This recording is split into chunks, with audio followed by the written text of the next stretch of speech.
Friends, so we have to continue with our topic, the next topic, that is the Reign of Terror 3.1. And here, so let's get started. So the period from 1793 to 1794, मतलब एक साल का period. तो इधर जो था reign of terror आया. अब रीन ऑफ टेरर क्या था? रीन ऑफ टेरर रॉबेस्पेरे जो था एक फिलोसफर था, उसने एक पॉलिसी निकाली सीवियर कंट्रोल एंड पनिशमेंट की.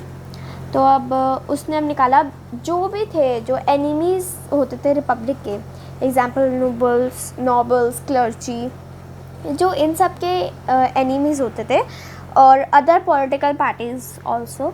तो उन सब मतलब जितने भी एनिमीज़ होते थे थोड़े अच्छे मैनर के, तो उनको पहले क्या करते थे, अरेस्ट किया जाता था, फिर जेल में डाला जाता था, और फिर उनको पहले तो गिल्टी, जब उनको फिर पकड़ा जाता था रेवोल्यूशनरी ट्रिब्यूनल. अब उसके बाद कोर्ट पे उनको गिल्टी मतलब ज़बरदस्ती उनको गिल्टी करवाया जाता था कि हाँ, मतलब अगर उन्होंने काम कुछ किया भी नहीं है तब भी उन्हें इतना फोर्स करते थे. अब पता ही है, अब इतने सारे रूलर्स तो फोर्स करते ही रहते हैं छोटे छोटे काम के लिए. तो इतना फोर्स किया उन्होंने, और फिर जाके उनको फिर वो बोलते थे हाँ हमने ही किया है. और वो ऐसे बोलते थे कि सामने वाले को लगता था कि हाँ उन्होंने किया, लेकिन वो अंदर से होता था कि मैंने तो किया ही नहीं, अब मैं ऐसे क्यों बोलूँगा, मुझे बेफालतू में पनिशमेंट मिलेगी. तो वैसे ही है. और फिर वो गिल्टाइंड होते थे. अब गिल्टाइंड क्या है? गिल्टाइन इज़ नेचुरली वॉज होना चाहिए, लेकिन वैसे बताने के लिए, guillotine is a device consisting of 2 poles. उस पर 2 पोल्स होते हैं, और जस्ट ऊपर एक ब्लेड होता है, और नीचे एक पर्सन होता है. पर्सन एक सी टाइप होता है जिसके अंदर उसकी गर्दन ऑलमोस्ट फिट आ जाती है, और वहाँ पे फिर ऊपर से ब्लेड को छोड़ा जाता है, एंड देन वो बी हेडेड, सर अलग शरीर अलग. और फिर यही डॉक्टर ग्लूटाइन था एक, उसने इन्वेंट किया था ये कि 2 पोल्स लगाते हैं, एक से प्लेट लगाएंगे, नीचे उसको बिठा के रखेंगे, और फिर ऊपर से ना ब्लेड छोड़ देंगे.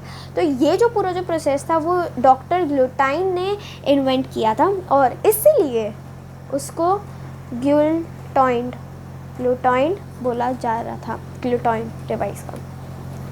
अब ना रॉबेस्पेरी की जो गवर्नमेंट थी, and the reign of terror वाला जो फर्स्ट पैराग्राफ था, ये बहुत ही इम्पॉर्टेंट है, सो प्लीज़ इसे अच्छे से याद कर लेना. अब रॉबेस्पेरी की जो गवर्नमेंट थी वो लॉज इशू करती रहती थी वेजेस और प्राइसेस के ऊपर, और जो मीट और ब्रेड थे वो राशन हो चुके थे. पीजेंट्स को फोर्स किया जाता था कि वो जाएं और फिर सिटीज़ में जाएं, और फिर एक फ़िक्स्ड प्राइस पे, जैसे कि चलो लेते एक लॉलीपॉप का एग्जांपल ले लो. जॉली रांचर्स की लॉलीपॉप चलो लॉलीपॉप थी. अब लॉलीपॉप वैसे है 10 रुपीज़ की, और पहले जैसे मेन जो भी हेड होगा उनका, उसने सबसे पहले पीजेंट्स को बोला कि ये 10 रुपये की लॉलीपॉप है. जाओ, पीजेंट्स नहीं होगा एक्चुअली, तो शॉपकीपर को बोला कि 10 रुपये की लॉलीपॉप है, मतलब सॉरी, रियलिटी की 10 की है, MRP उसके 10 है, लेकिन पीजेंट्स शॉपकीपर से 15 रुपये मिली. तो जो मेन हेड था उसका 5 रुपये का प्रॉफिट हुआ. अब चलो उसे रहने दो. अब शॉपकीपर को जब ये बात पता चली तो वो तो अंदर से दुखी हो गया, लेकिन क्या, उसको तो 15 रुपये में ही बेचना था ना.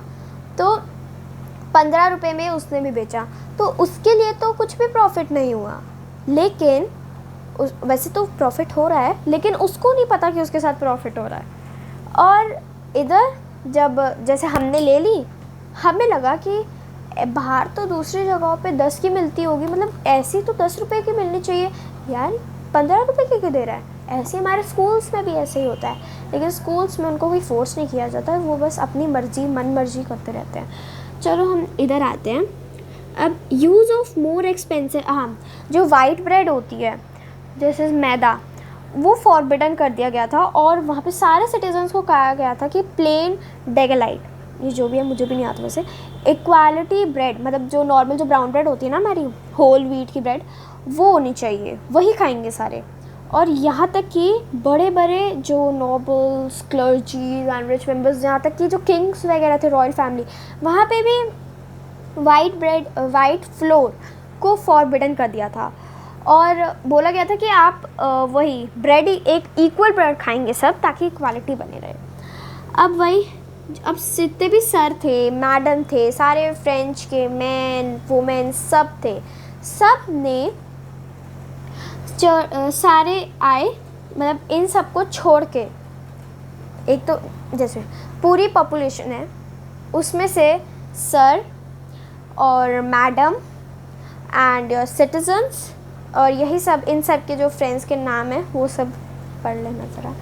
तो यही सब एक अलग ग्रुप में थे और बाकी सारे जो बच गए वो अलग ग्रुप में थे। तो जो बाकी सारे जो बच गए उन्होंने चर्चेस को ज़बरदस्ती बंद करवा दिया और जितनी भी बिल्डिंग्स थी उन सबको तो पहले तबाह कर दिया एंड देन या फिर उसको डायरेक्टली कन्वर्ट कर दिया अपने उनके खुद के ऑफिसेस या कैंप्स में।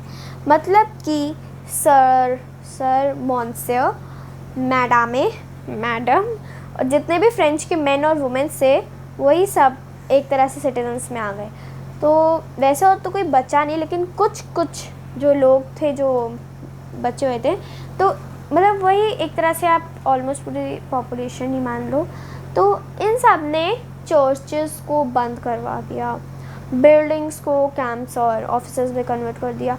अब ये सब सुन के जब लुईस 16 को पता चला होगा तो क्या हुआ होगा, तो एक बार कमेंट में बताना। अब रॉबेस्पियर जो था उसने 1794 में एक convicted by finally he was convicted by a court in July 1794 में उसे फिर अरेस्ट किया गया और फिर अगले ही दिन उससे भी गिलोटाइन कर दिया। डॉक्टर गिलोटाइन का किंग के ऊपर ही असर पड़ गया उसका डिवाइस का। So till here our first सब topic of the third topic is finished. Now we will meet on the second subtopic of this third topic. So let's meet in our next episode. Yeah.